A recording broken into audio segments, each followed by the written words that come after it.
have always done is to come together, to circle up, to kind of join forces, and the collective power of women is so much stronger. And this is one of the things about like kind of the degradation of women, the degradation of the feminine started when the circles were pulled apart, either through guilt, shame, witch hunting, and that's all based on fear of the power of the feminine. And sure, like anything, there's the dark masculine and the light masculine, right? Like there's the divine masculine and then there's the toxic masculine. And the same is true for the feminine. There's that divine feminine and then there's that shadowy dark feminine. And likely because of the unhealthy connection that we have to both the masculine and feminine in our life, we've had experiences where we've been introduced, unfortunately, to a lot of toxicity in our lives. And this is not an exception with toxic femininity. And toxic femininity is something that no one really talks about, because one of the ways that the unhealthy patriarchy kind of thrives is through keeping the feminine in victim mentality. And if we are collectively as women, if we are in that victim mentality and ashamed about it, then we are going to be separated and divorced from our power.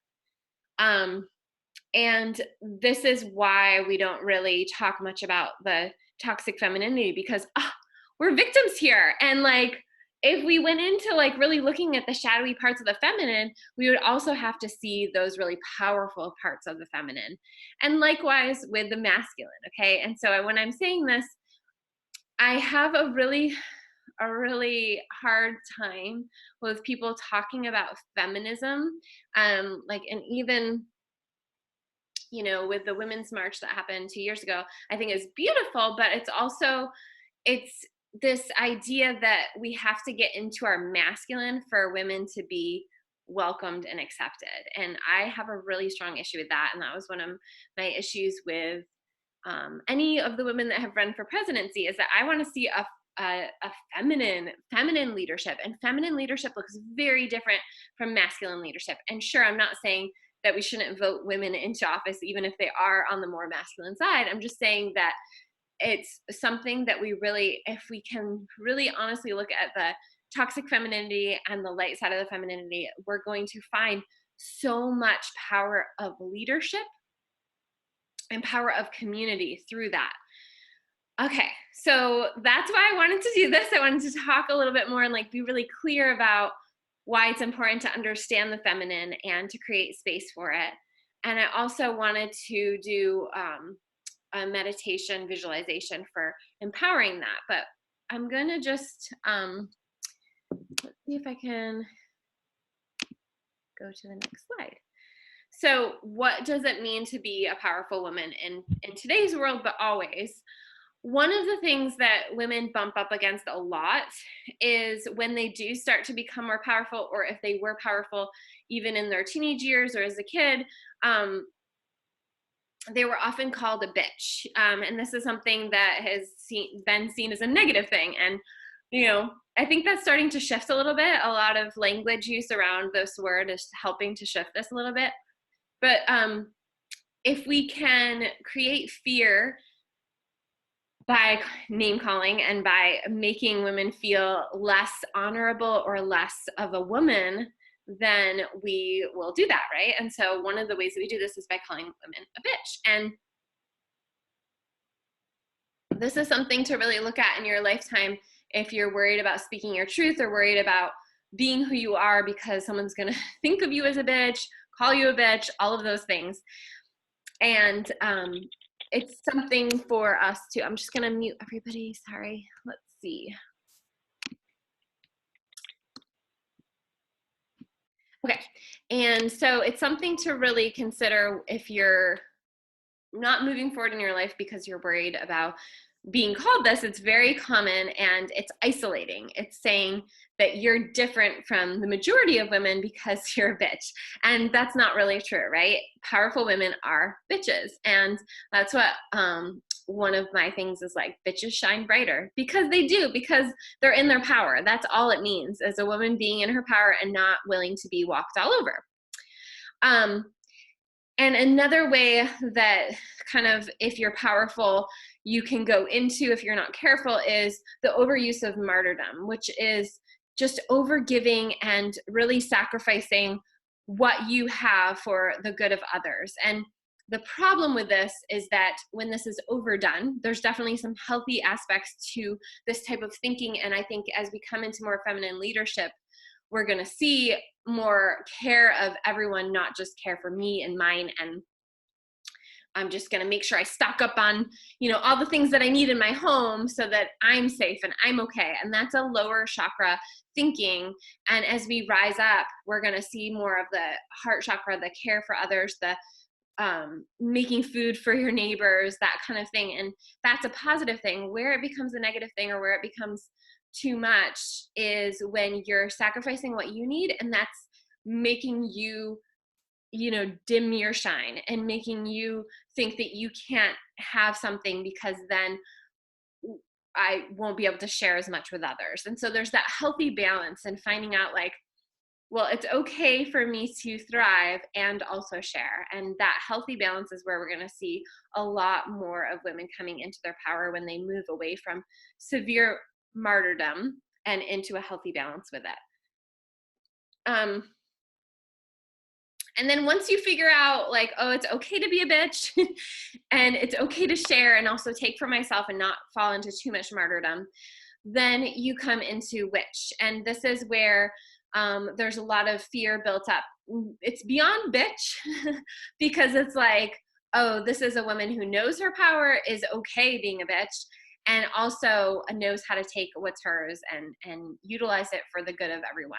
And so then we move into witch, and that's where women used to die, and you know, still to this day in some parts of the world.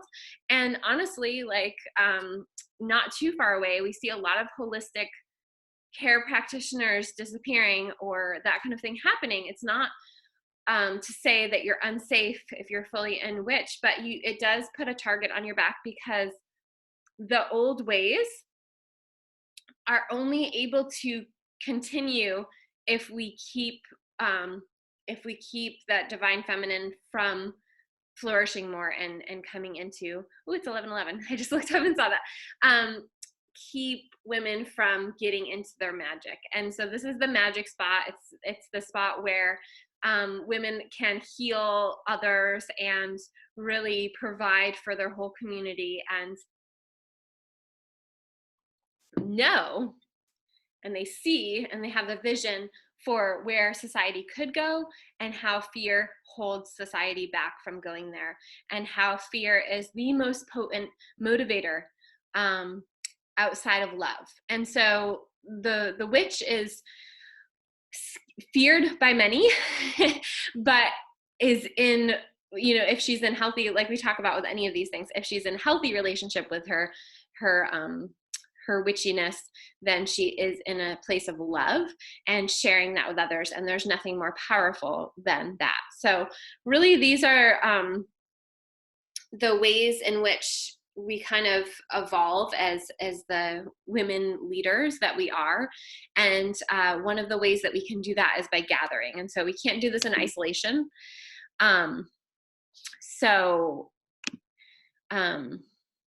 The power of women in community. So we're born for connection. When women come together, that's literally when everything changes. When we see that we're not crazy, that we are not hysterical, that we are not crazy. I'm going to say that like 5 times. We're not crazy. We're not crazy. We're not crazy. That actually this world is crazy. And if we can heal together and come together, that's when a lot of change and positivity and support comes in, not just within the women gathering, but from also unseen forces, also from just the earth and the power of women coming together is something that was known to be so strong. And that's, again, why I say it was torn apart. So we want to make sure that we understand that. I'm just going to mute everyone. Hi, if you're just coming on.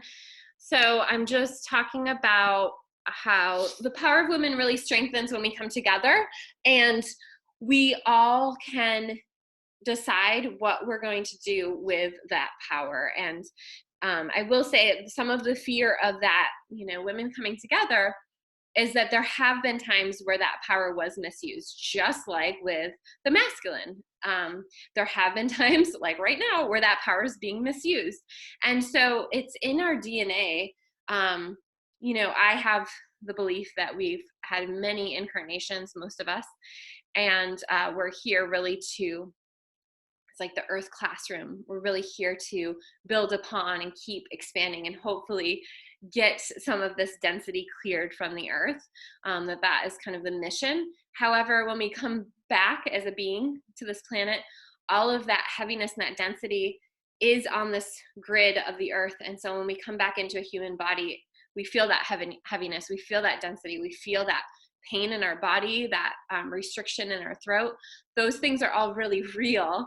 And one of the things about the power of women is that we have the power to heal that and to really flourish.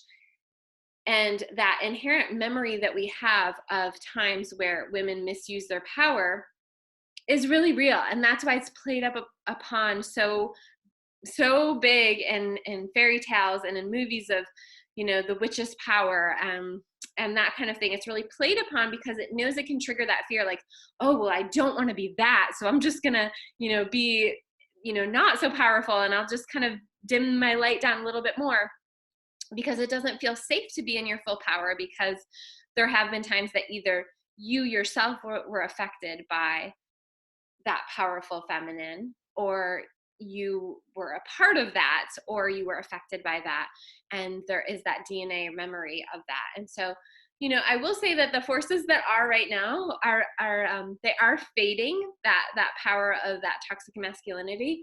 However, they are strong. It's been very imprinted into our system that even if it's not fully fair, or even if it's not fully right, that it's safer than being in our own power as a feminine.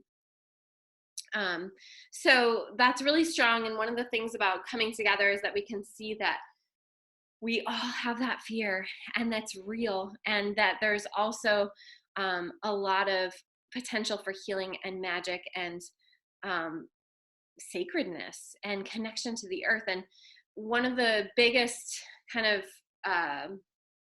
the saddest things is when the religion came in and made people feel ashamed, guilt, or negativity associated with connecting to the herbs and connecting to the earth and connecting to the trees. And that is a source of power for all people. And so when women can gather and really amplify that, and we're going to talk about, I don't know why I can't go to the next slide.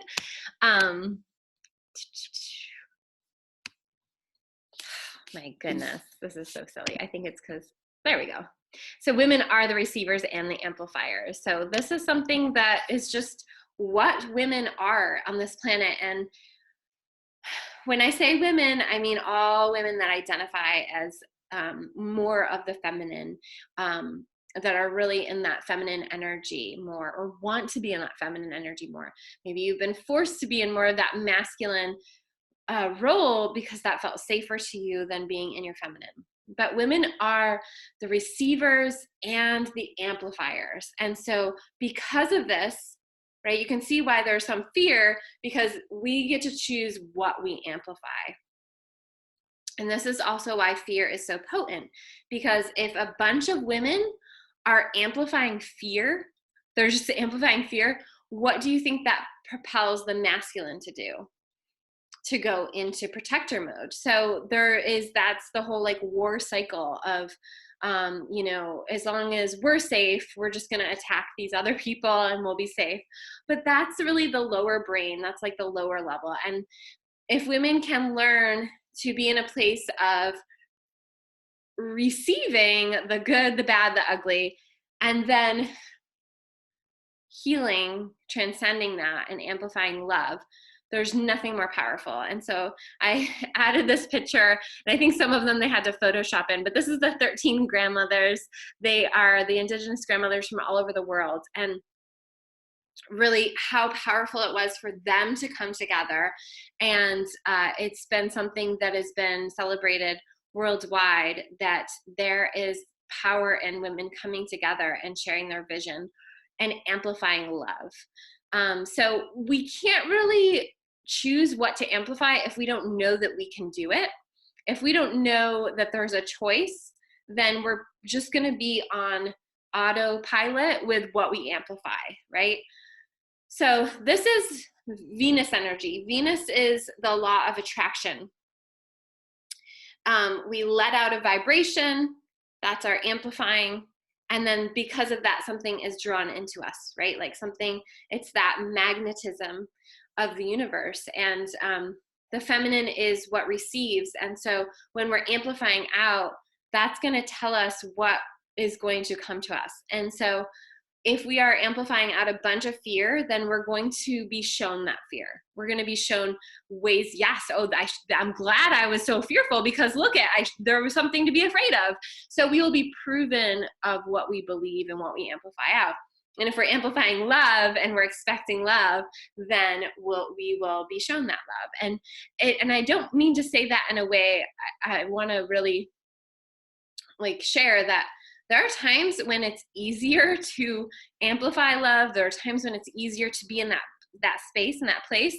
And there are times where it's damn near impossible. If you're thinking about a woman who lives in a war-torn country where every day, things are happening, it's not going to be possible for her to amplify anything but terror. And that's why I wanted to do this visualization meditation together for women all over the planet that aren't able to hold that vision of love, that are being, forced to live in a living hell. And so that's why it's important for us to gather as well, not just for the women of the circle of the gathering, but it's also for women everywhere, and how that spills out into the children, to the babies, to their grandchildren. Like literally a woman, when she's pregnant, if she's pregnant with a girl, that daughter has all of her eggs within her body. So the mother not only carries that daughter, but that her grandchild as well. And it's pretty amazing when you think about that, and you think about looking back to your generations. Really, we are all connected, and time is really relative. And that also means that healing can take place through any timeline of your past, of your mother's upbringing.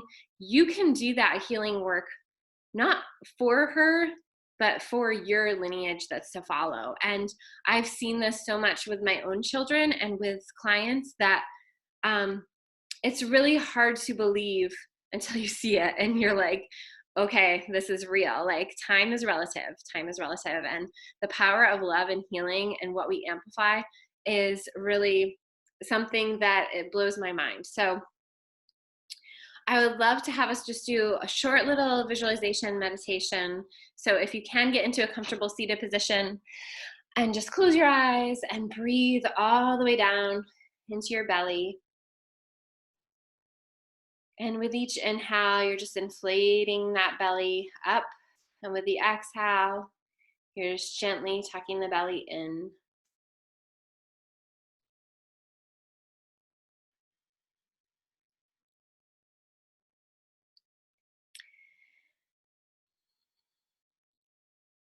And I'd like to invite you to just do a quick little body scan. Notice in your body where you feel tension, where you feel density, where you feel ungrounded.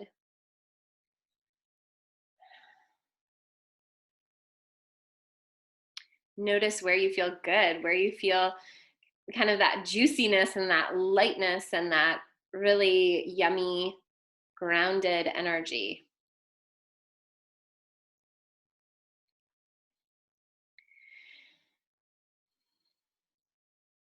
And you're just going to imagine a beautiful big waterfall coming off of your hips. And any of the density tension places, you're just going to say hello to them. If there's anything that needs to be felt here, if there's anything that needs to be given a visual or a color, let that come. Let yourself feel whatever it is that wants to be felt.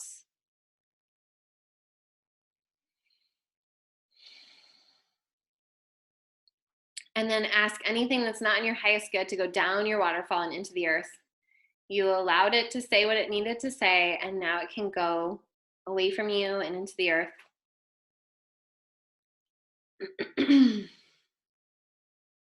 And then notice back to that really yummy, grounded, juicy energy in your body, wherever that was. Hopefully you felt that somewhere in your body, even if it was just a tiny little speck of it somewhere. Go ahead and locate that. Where is that?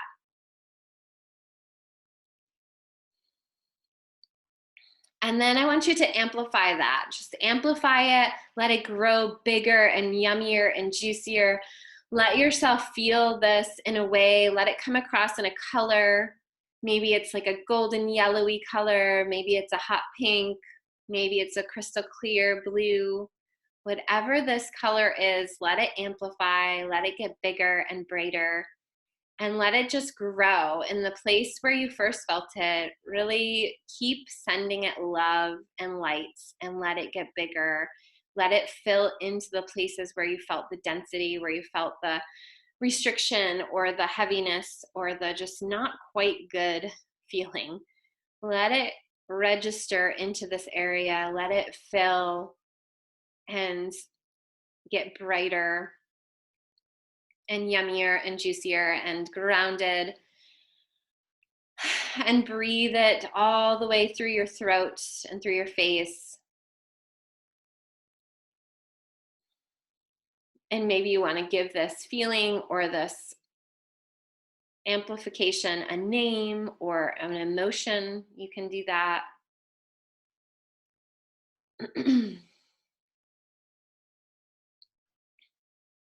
I just really think, I don't know, this is really pop culture, but I just got that like that song, that Justin Bieber song, that yummy, yummy, girl, you got that yummy, just like that yummy energy coming through. I really like that song because I always talk about like that yummy feeling of being grounded, being in your body. It's such a lovely feeling when you get to experience it. And it looks like everybody's muted. And I remember, if you're not like back, you guys can come back to Open Eyes. But I remember one of the first times I sat with my teacher who I did my intuitive counseling program with, and we were doing a meditation, and I was just like, I just right away, like my eyes popped open, and I just said to her, like, I just feel like there's something wrong with feeling this good. And she was like, huh, that's an interesting thing, right? Like, that as women, we can feel like there's something wrong with feeling good. And that's through guilt, shame, and a program that we aren't supposed to feel good, that there's something wrong, or we're being hedonistic, or we're being, taking too much if we feel good in our body. So that's really something that needs to be cleared. And I think that by practice and by really allowing that good feeling to amplify in your body, you'll feel a major shift. And I know that sometimes we just have to say the silly thing. Like I was like, I felt all kind of dumb for saying it. But once I said it, it cleared. It was like it floated away. But if I had not said anything, I bet it would have like lingered, So I want to talk to you guys about the feminine archetypes. And then I want to see if you guys have any questions. And then I'll see who's on the call, and I will look. There's 3 of you on here, so I think that's hilarious. So basically you're all gonna get something. Yay, that's so exciting.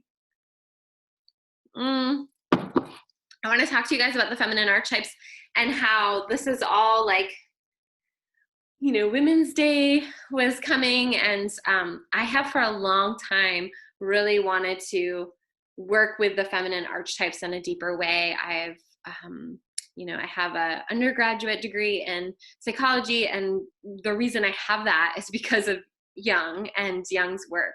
And he talks about the 7 feminine archetypes. And I kind of went in and based on the idea of the number 13 being feminine, I was like, no, there's got to be 13. There's got to be 13. And then I also tied it into astrology. So I was like, okay, well, what are the feminine archetypes in astrology that I know of? And what are the ones in Greek mythology that I know of? And how to kind of unpack this a little bit better. So I found, and I literally, I think it was 3 days ago, maybe 4 days ago, where literally it just all came into being. And it felt really potent to have it come in during this time when I was already doing this workshop, and to be able to share it with you guys. So if we can understand the archetypes, one of the things about archetypes is, and I really feel bad that I can't exactly remember who did this work with me, but I feel like it was Michelle Christensen, who is in Portland, Oregon, who does soul retrieval work, which is, shamanic work where you call your soul back from any places or spaces that it was in that it doesn't need to be in. I feel like it was her. I'm not 100%, but somebody walked me through a meditation one time where you sit in the center, and this could have been a Jungian workshop that I did. I don't remember, but you as the woman, you as you're more than a woman. You're like a soul, a spirit that has been probably many different genders. But right now, you imagine you in the center of the circle, and then you look out around this whole circle. So you kind of stand there, and you kind of turn around,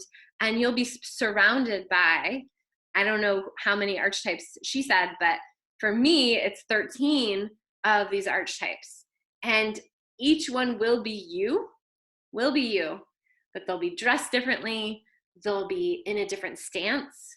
They might weigh more. They might weigh less. They might be a different skin color. They might be speaking a language you don't understand. These are all aspects of you. These are the archetypes that are the divine feminine archetypes that are within us all. And we can call upon each one of these archetypes for different circumstances in our life. When we need to stand up as the warrior, when we need to nurture ourselves or others as the mother, when we need to be in our wise place, seeing all the possibilities and knowing that through life experience, that the crone is not naive. And so basically she has enough wisdom to know and to see beyond what the person's telling them. So that wise inner knowing. The sexual priestess, who is completely free in her sexual expression and her natural erotic nature, and knows that she derives power from that. The shapeshifter, who can literally change form and shape depending on what is happening around her. And that can be a positive or a negative. This can also be the sabotager. So, and the kind of the darker side is how you can sabotage yourself or make yourself seem smaller than you are, or change your energy depending on who you're around. This can also be the magic maker, who can know how to make herself bigger and brighter in front of a crowd or in front of people. So the shapeshifter is a very important archetype in all this. The romantic, and the romantic is the one who wants more than anything to be adored and loved, and to adore and love another. The queen, who knows her worth and stands in her worth and knows that she deserves to have and to be worthy of everything that comes her way.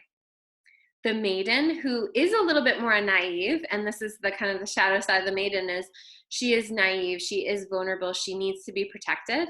However, she is also curious and open and trusting, which often needs to be called upon at times in our lives. The creator, the muse, is the one who inspires action through others, and also obviously creates her environment, creates her surroundings, and is an inspiration to others through her creations. The destroyer, which, there's that creator, and then the other side is the destroyer, and the destroyer will destroy also illusion. The destroyer will also can destroy just about anything. And so there's the light side and the dark side, just like all of these there is, but some of them you can see it a lot stronger. The gatekeeper, she straddles the dimensions, and she decides what comes in and what stays out. If you think about the amplifying nature, she decides what gets amplified out or in. The gatekeeper is able to assist those that are going out through passing away when they're leaving their body, and also who comes in. This is also like, if you think of any kind of midwife, that kind of energy of the gatekeeper assisting in the transitions. The martyr is we talked a little bit about this, but it is knowing that the work is bigger than themselves, thinking about the next generations, thinking about people worldwide, not just themselves. And then the darker side of the martyr is giving everything, every last little morsel, every last little drop of themselves to others, and then feeling bitterness about it. So there's two sides to that. And then the huntress, which is, she's different than the warrior in that she is able to quietly sneak up upon her prey, and she knows when to attack versus when to withhold. And she also knows that it's worth her going after things if it is aligned. And so it's also the go out and get it, kind of the boss and the entrepreneur kind of spirit of the feminine, of going and getting the thing. So those are the 13 archetypes, and I wanted to talk about them because if we think about this idea that they're surrounding us at all times, this is aspects of ourselves that we can call upon for certain situations. And so I'm just going to have us do a really quick meditation for women worldwide. So this will just take a few minutes, and then we're going to move into giveaway and me talking about this program. So just go ahead and close your eyes and really breathe into your belly. Imagine your full self standing surrounded by these 13 archetypes. So around every side of you is this aspect within yourself. And if we're thinking about women worldwide, I want you to just feel, and like, if you can imagine the warrior, the mother, the crone, the sexual priestess, the shapeshifter, the romantic, the queen, the maiden, the creator, the destroyer, the gatekeeper, the martyr, the huntress, all surrounding you. Notice below your feet, you're going to be rooted into the earth, and these archetypes are all rooted into the earth too. And you're just going to notice what line of connection lights up underneath the earth. So you're going to feel like, 3 or 4 of them lighting up below your feet. And you're just going to draw that energy out. So just choose one of those lines and look across and see which one of the archetypes is being asked to be called upon for you to really assist in this worldwide amplification of love and healing and destroying illusion. So I just said destroyer. So for me, like, the destroyer was called upon for destroying illusion. And then once you feel that connection, just know it's there and really feel some love around that. And then draw another line out and see where that takes you. What archetype is being called upon to really create this healing on our planet right now? And for me, it was the mother. And just love on that, really feel that energy within you. And then notice the next line out. And whatever that archetype is, just let yourself feel that connection, that love, amplify it. And then if you have one more, go ahead and follow that line out, see which archetype that is. Breathe into it, allow yourself to feel that power and strength in that. And I don't know if you have one more, you can look and see what that is. If not, just really start to feel this energy building. You can feel it in your low body starting to rise up all the way through your belly and through your heart. And then as you kind of feel that starting to build, you're just going to imagine the whole earth. Instead of the circle of the archetypes, you're just going to imagine the whole earth around you. And you're just going to really amplify whatever the archetypes were that you really felt strongly needed to be called upon at this time. So whatever those archetypes are, really build that up and amplify out. You can even put your hands out. You can do whatever feels good in your imagination or in your physical body to really allow this energy to expand out to all the women worldwide, to all the humans worldwide. If you had the Destroying Illusion, any programs running, any illusion, any fog of the head, any grids of illusion that have been set are now being dissolved. They are being cleared from wherever they have been. If you had the mother, if you had the creator, whatever you had, just allow yourself to feel that type of energy going out and really healing whatever needs to be healed on this planet right now. This is the archetypes running through you. You're not physically doing this work. This is just the archetypes amplifying out through you and into the world. So depersonalizing it. This is not, martyrdom would be like, I'm going to go out and do all this. It's like, no, just let that energy run through you and pour out. And this is not depleting your energy stores. This is just an amplification of those archetypes that are needed at this time. So go ahead and go to the next one, whatever that one was, and just let yourself feel that expansion out, that amplification of that archetype into the world right now.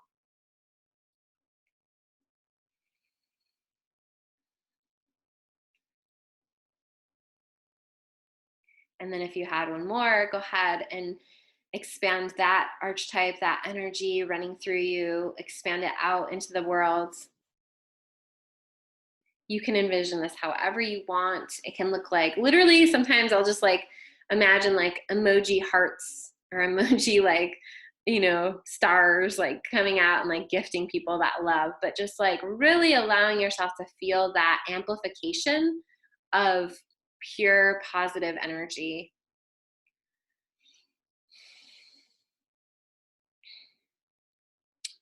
And once you feel complete with that, you can go ahead and just pop some bubbles, like anything I said. We're just like popping bubbles, releasing, releasing, releasing. And then up above your head, imagine a beautiful golden egg. And this golden egg contains all of your life force energy, and you're literally calling it all back. So this is your chi. You want to make sure we didn't deplete your chi. So you're calling all that chi back into this beautiful golden egg from people, from places, from situations where you knowingly or unknowingly gave your power or your essence away. You're calling it all back into this golden egg. And the egg's getting brighter and bigger as your energy comes back to it, resetting it all in present time, in this moment, and power and pleasure and peace and ease and health and well-being and creativity. Go ahead and crack that egg open, letting that beautiful yolk, that beautiful energy spill in from the crown of your head all the way down into all the cells of your body.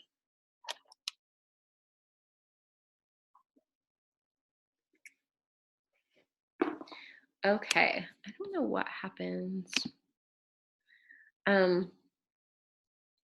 Oh my gosh, that's not gonna work.